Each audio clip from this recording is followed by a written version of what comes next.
we're having our phenomenal resident coach on how to help us plan and schedule our lives. Miss Johanna is going to talk to us today and has a presentation, again, talking about planting the seeds and with your life, right, Johanna? And trying to do that one thing. I think I've heard that word, balance. Yes. So just a little bit about me. I am married, been married for 10 years in October, and I have a first grader, and then I have twin toddler boys at home, and I work for WBEC, Florida now. I have a little blog on the side. I was a contributor for a blog also, and with COVID going on and everything, the kids doing e-learning, I have had to find a work-life balance. And so I've done a lot of research on this. And so I'm just going to present some helpful tips that I have found to help me along the way. So I'll go ahead and share my screen. Okay, so here we go. Yeah, everyone take a deep breath in. All those flowers. Okay, so here we go. We are going to talk about today what exactly is work-life balance.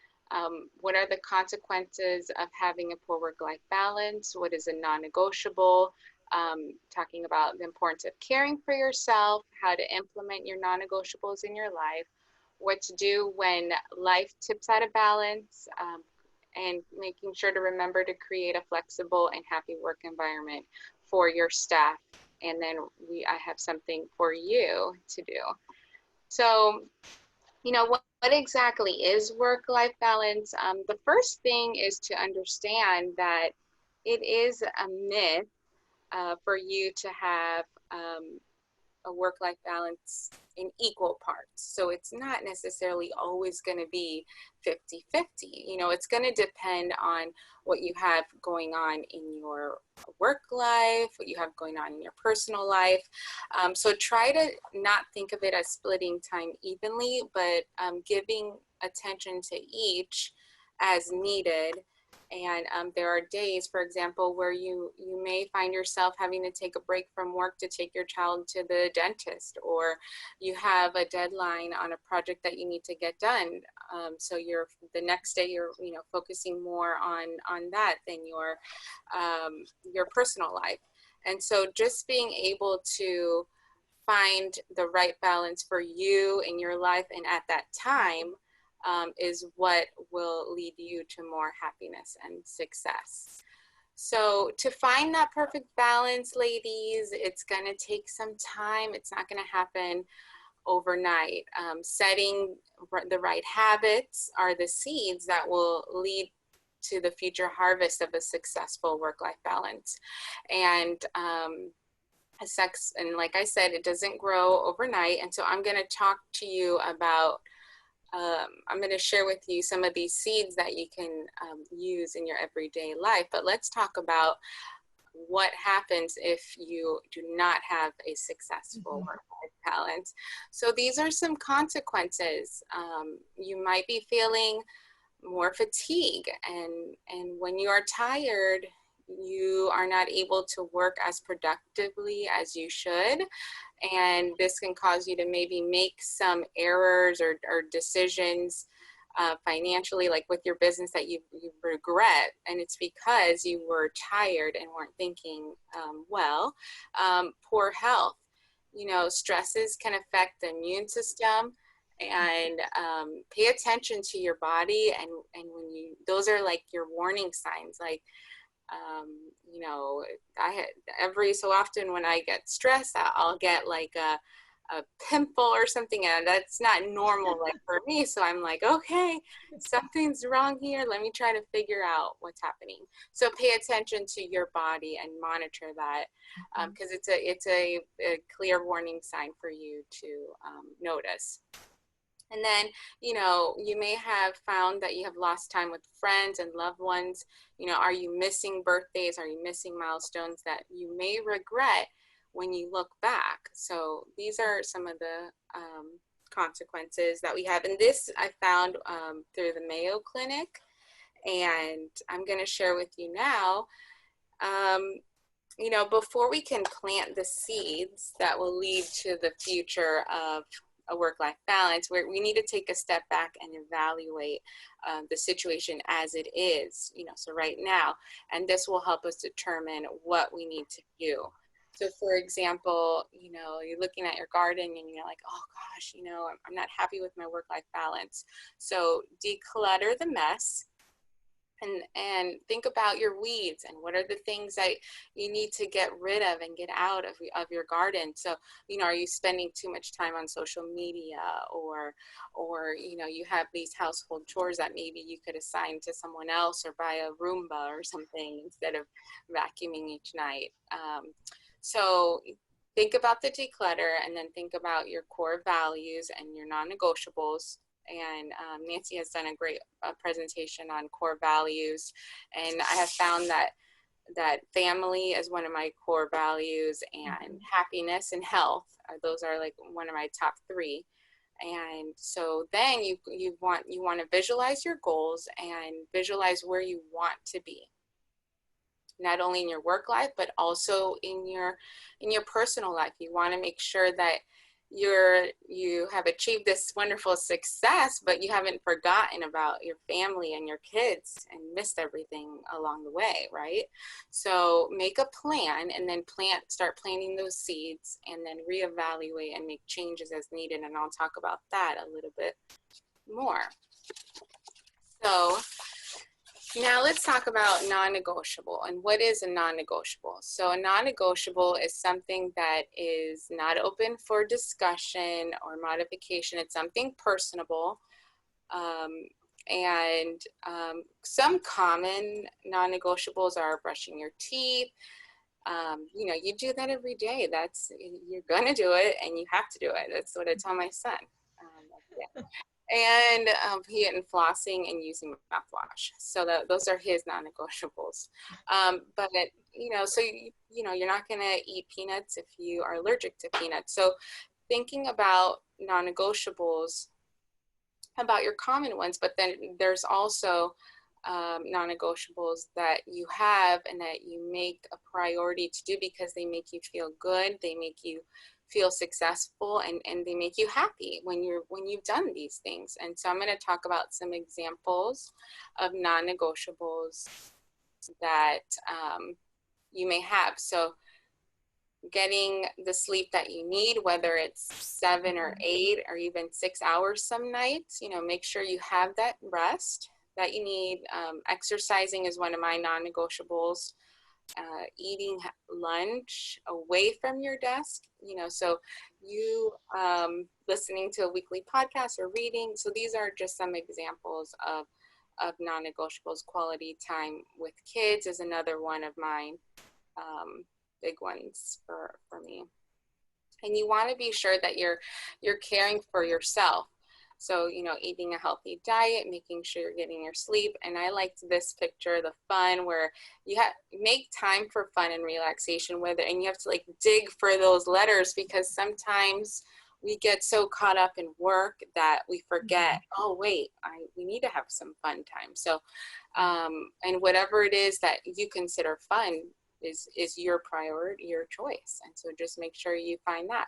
And then find your support team that can help you achieve your non-negotiables, and identify who can be there for you, but also who you can be there for in return.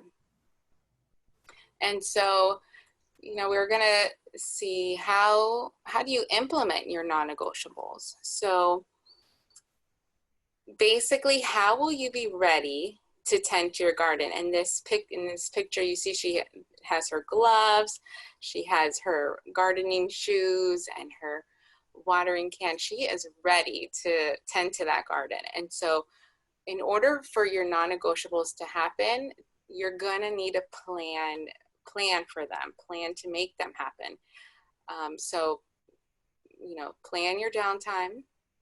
Take regular breaks when you need to, and before you say yes to a task, think about the task. Think about how much time and energy you're going to need to put into it.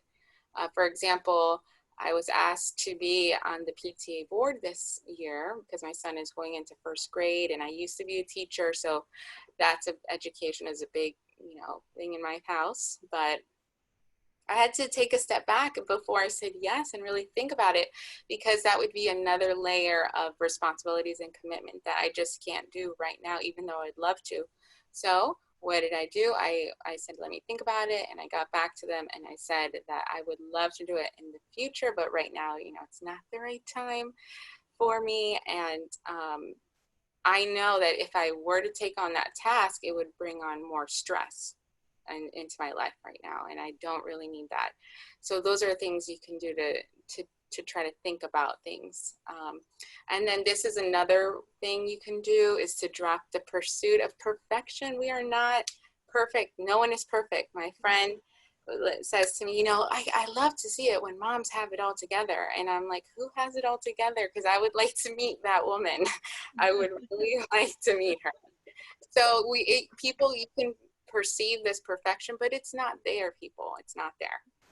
So I talked about this. Monitor your wasted time on social media. There on the iPhone, there is on the settings, you go to social media, like you go, I can't remember exactly, but there's a way to monitor how much time you're on an app, and then it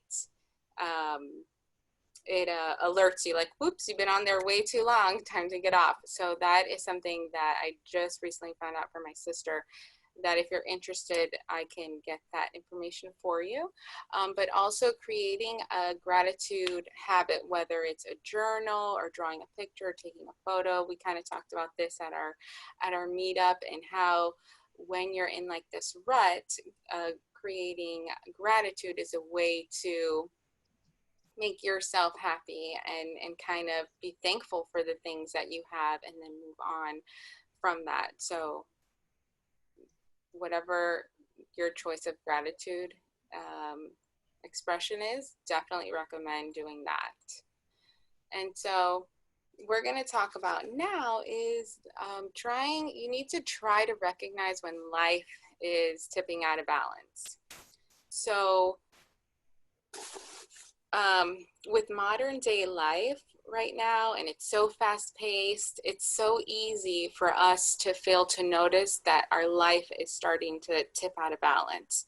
So it's important to pay close attention to the changes in our lives as they occur, right? To help us from them spinning out of control and being overwhelmed.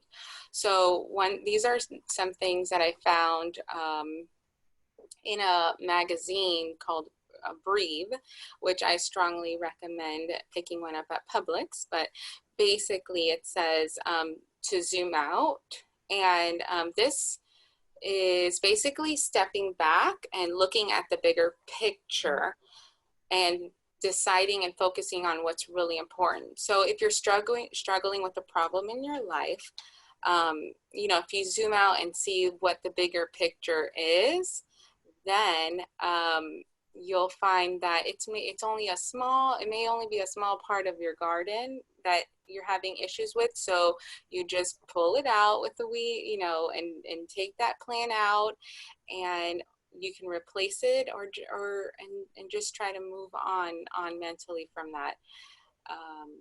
And whether that's even a personal issue or a work issue that you're having, just zooming out and looking at the bigger picture is going to help you determine, okay, where is it that I really want to be, and what does my success look like? Okay, this is just a small piece, and I'll move on. So be here now.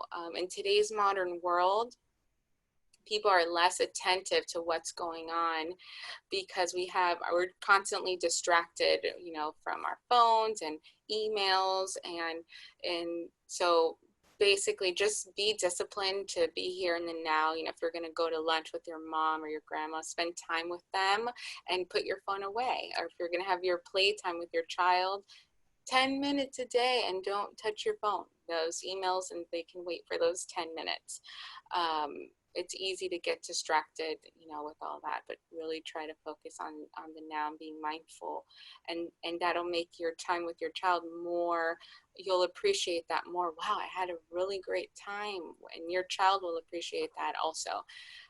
So then number 3, change is the only constant. So this is just a reminder not to be surprised by change. It's going to happen, it's going to come, and be ready for that.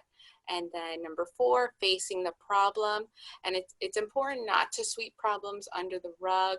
Addressing them and overcoming them is going to lead to increased confidence.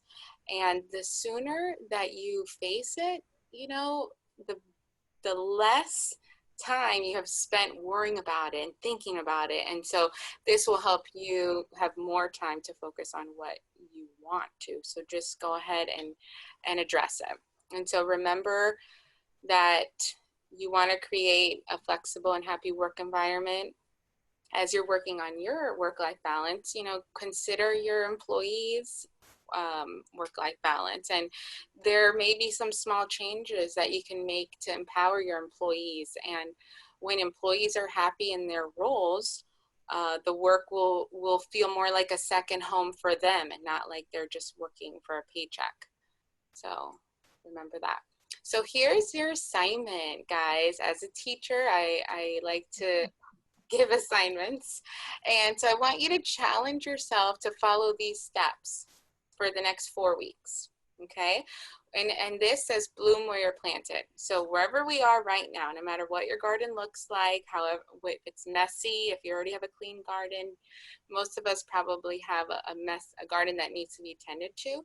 So assess your work-life balance garden, number 1. Number 2, write down your non-negotiables. Make a T-chart. On one side, write down what are your non-negotiables. So it's exercising. 1 is being more thankful. And 1, I mean, or maybe you have a family member that you want to reach out more to your family, you know. So whatever your non-negotiables are, write that down. And then on the other side, write down what your reads are. You know, what are the things that are wasting your time and your energy, and so whether it's, you know, too much time on social media, or checking your emails multiple times a day instead of just 3 times a day.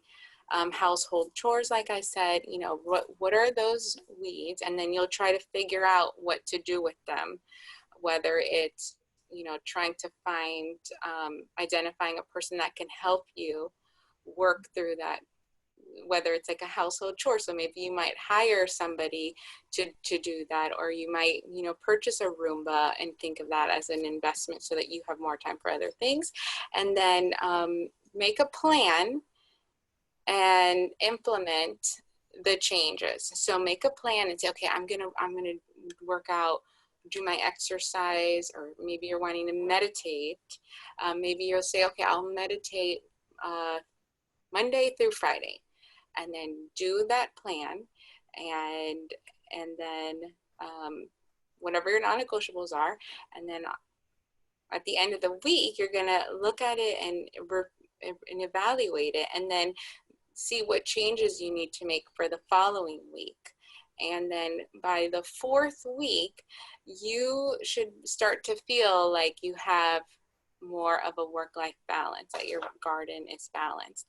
And if you have any questions or any anything that you'd like to know more about or you need help with, please feel free to ask me. And I am a mom, I'm a wife, so I am here to also be a support to you as well. And so these are the things that we discussed. And these are the resources of the information that I found and where I went to get them. And my email address is right here, Johanna Sanchez at WBECFlorida.org. And that is it. Oh my gosh, Johanna, that was awesome. I love the metaphor of the garden. Yes. Yeah, and you know what, I'd like to point out, Johanna, you said this a couple of times, but let me just hone in on the fact that work-life balance for you as a business owner and as a leader is extremely important because your team is following your lead, right? So if you don't have your act together, chances are your team is going to be a little confused and not have their act together too. And a couple of the points that you spoke about, I think one of the things you said was who can be there for you, and also who can you be there for. So as leaders, we have to really have our pulse on our team members. And if you see one of your team members is a little bit off, have the conversation, right?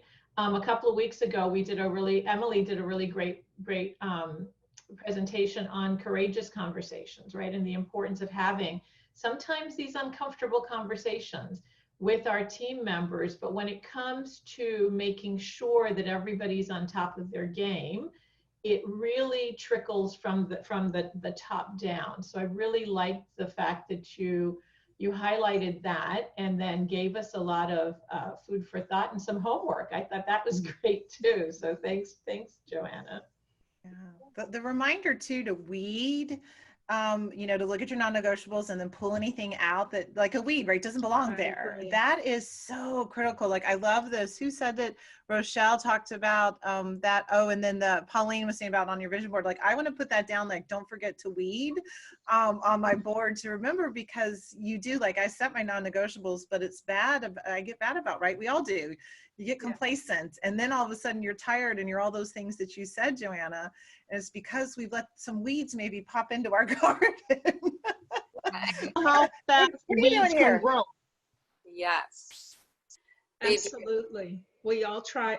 I know myself, I try to be superwoman. I'm the type of person that I say yes, yes, yes. And then it's like, oh my God, why did I commit to this?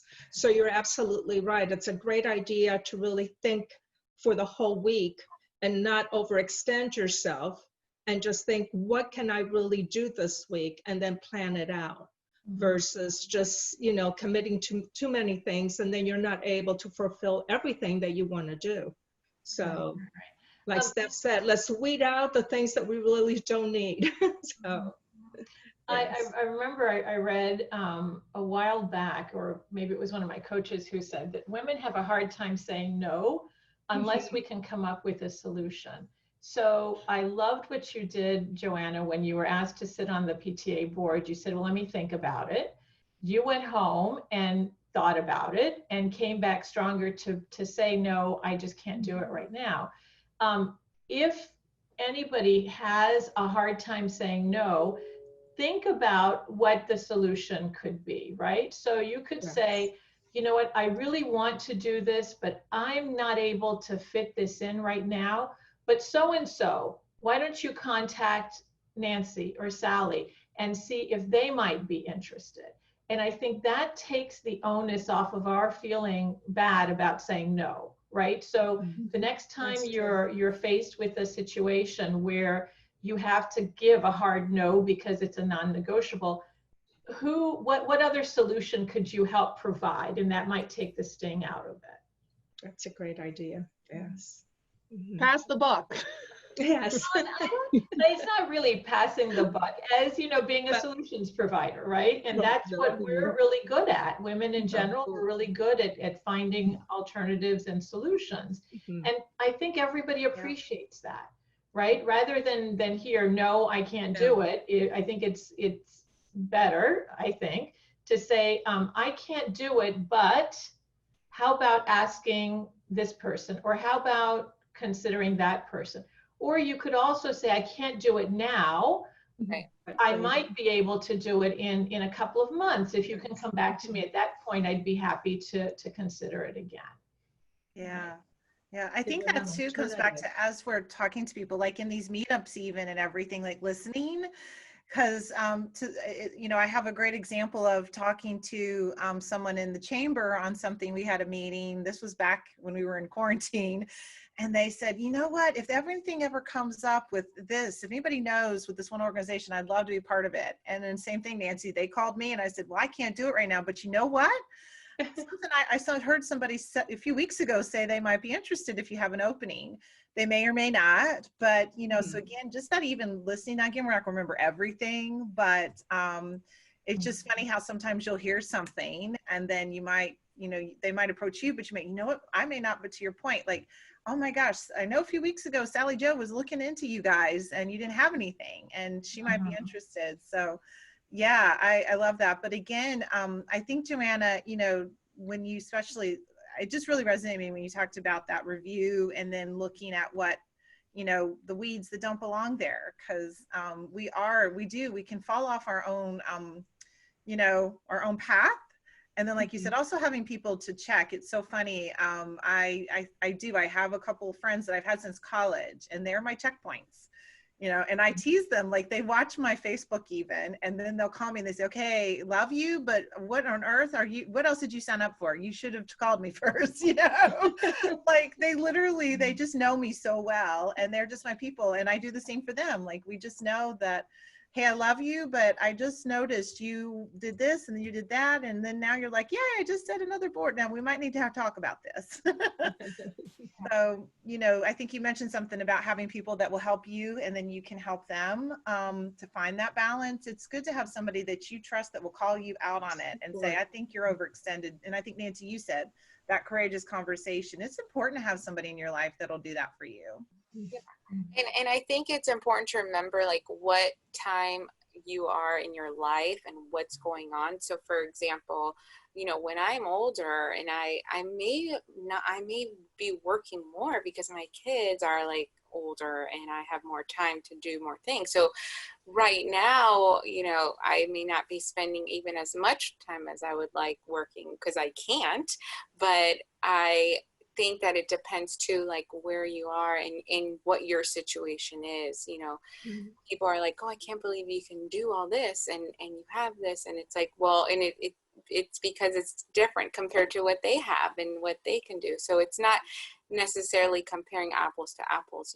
It's just everyone is different, has a different situation and a circumstance. So just finding your balance, and you may be fine doing all those things, and that's great. And it's all about how you're feeling and how it's affecting you in your life. So hey, Johanna, can I ask you to revisit? I think you've talked about this before, but when maybe it was the scheduling, and please go back to our YouTube and watch the one where Johanna gives you the schedule, because that will really help with this.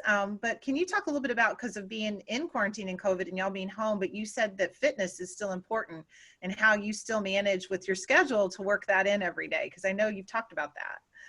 Yes. So basically, well, first of all, the schedule that you mentioned, being a teacher, I feel like a schedule is the way that I work best, and something that I created with the family. I mean, now that we're in summer in the last few weeks, our schedule has been modified since I've made that presentation. But yes, it is a non-negotiable for us, not just me, for my 3 boys and my husband. We all get our exercise in at least Monday through Friday. And then if for whatever reason we don't, one day it's okay, guys. One day it's not the end of the world.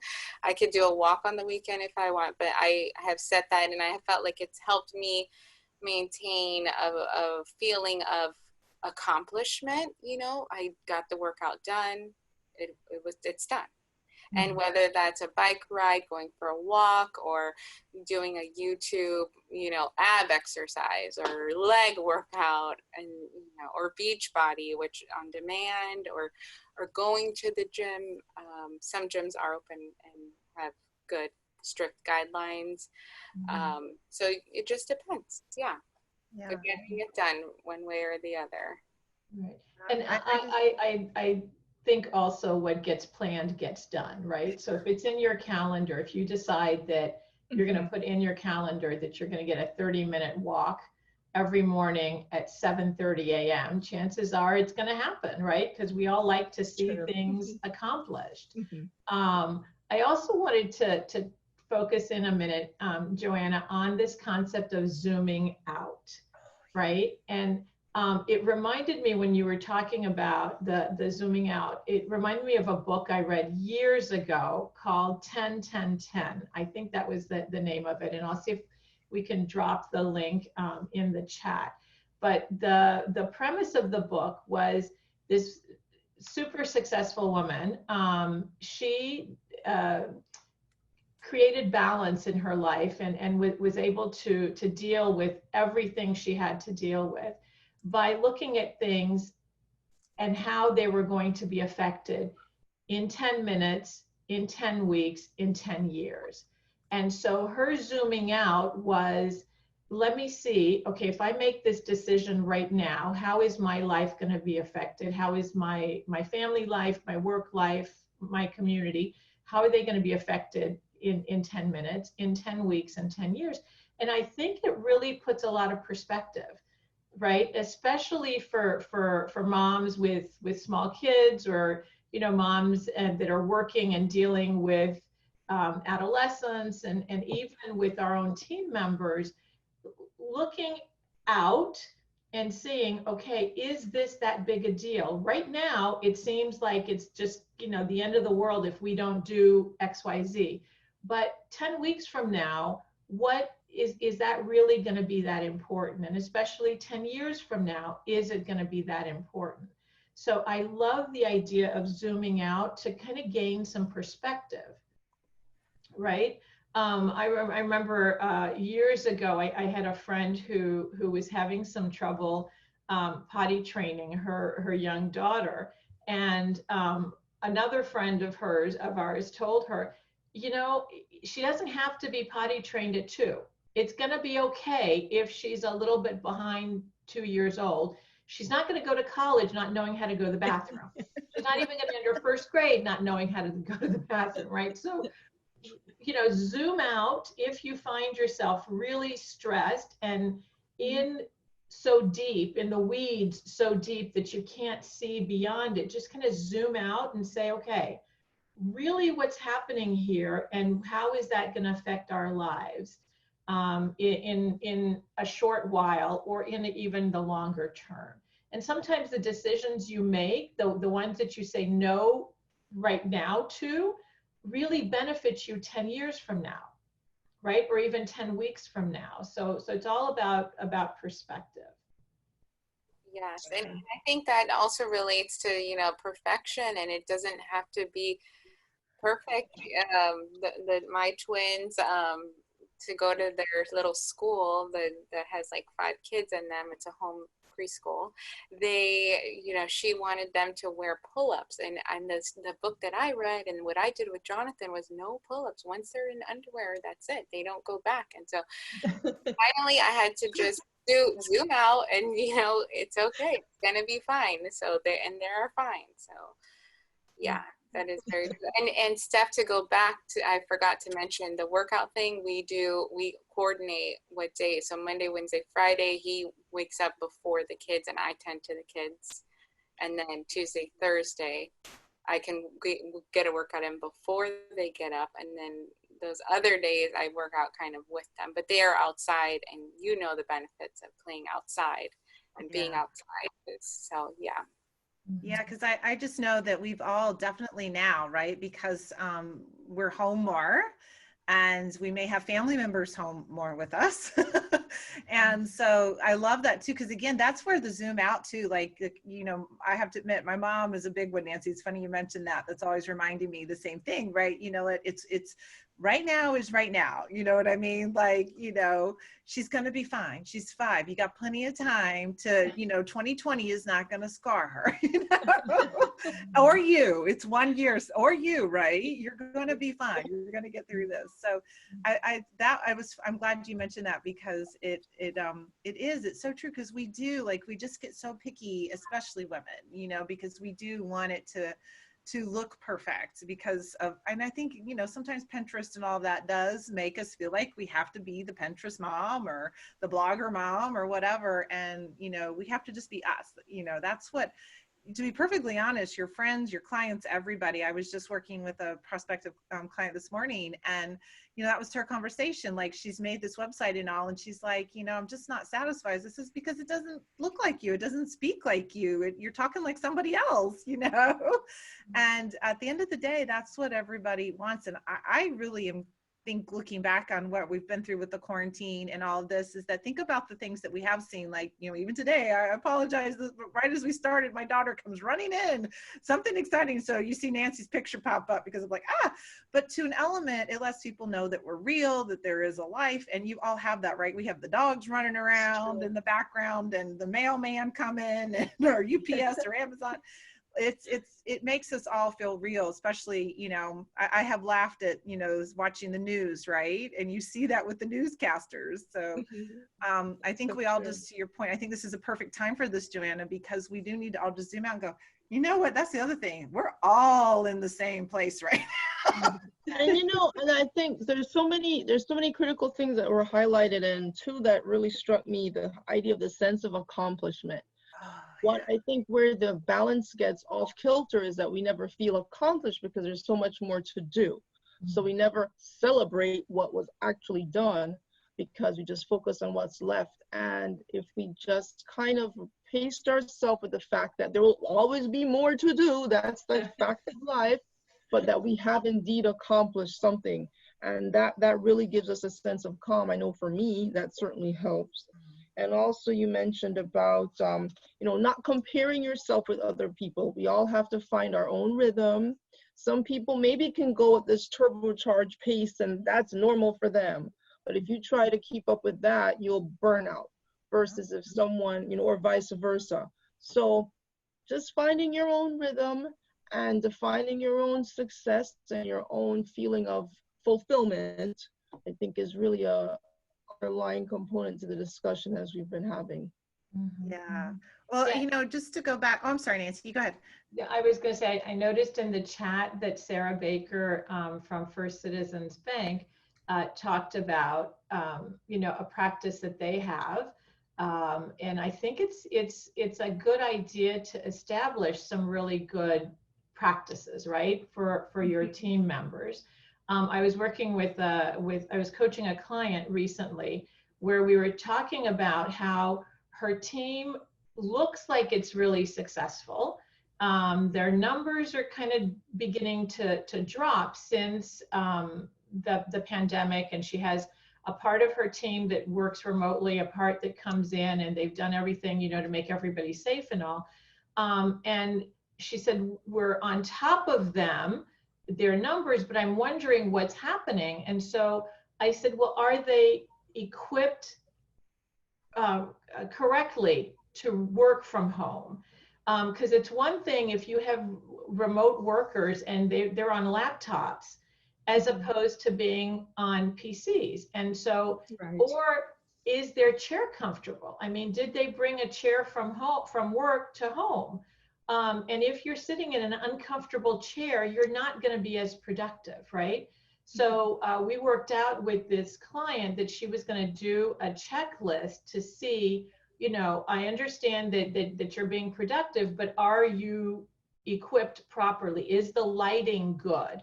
Because we even had that issue with one of our team members who the lighting was not good where she was working from, and it caused a strain on her eyes, and from there she was getting headaches. So these are easy fixes, right? You can go back to your office, bring the PCs from the office to your employee's home, set them up properly, make sure they have the correct lighting and all, and that's going to help everybody, right? As far as this idea of productivity.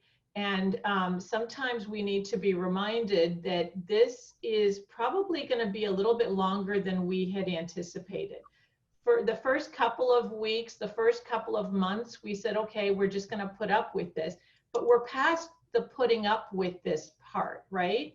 Mm-hmm. And I'm thinking that to one of the things that Johanna mentioned, we really have to make sure that everyone is comfortable and as productive as can be by looking beyond the surface, right? Are your team members as comfortable as they can be. And if they don't have their office chairs from home and they're sitting on a dining room chair for 6 to 8 hours, that's not comfortable, right? And eventually they're not going to be as productive. Oh my gosh, that is, you know, there was actually something that went out there, Nancy, a video that was going around about some parents, and it shows them trying to finagle using chairs and little tables to make desks because they didn't have one, right? They weren't equipped. And it's just a funny little thing that came out, I think around April or May, and circulated around some of the parent groups, because to your point, right? Like people that don't work at home aren't like us that have probably a space designated for that, right? And so I think that's great. And then I also just wanted to add a little perspective when we talk about we're not all going to be the same, and using your garden. Look at everybody's house, right? Look at your yards. Look at our gardens. Are any of them the same? No.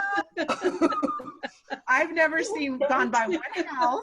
Even the houses in some of these may look the same because they're built by the same builder, but we use those gardens, right? And they're all different. You plant the flowers you like. And so I just love that. When I got thinking about that recently, and as you said that, Joanna, I said, you know, that's so true. I mean, so why would we expect ourselves to be the same? So I love that. And Steph, also to highlight that the people can get the meeting notes and the presentation if they join our group, right? Our Facebook group. That's exactly right. Yeah. So join the Facebook group. We'll make sure. And but if you logged in through Zoom, you'll get an email.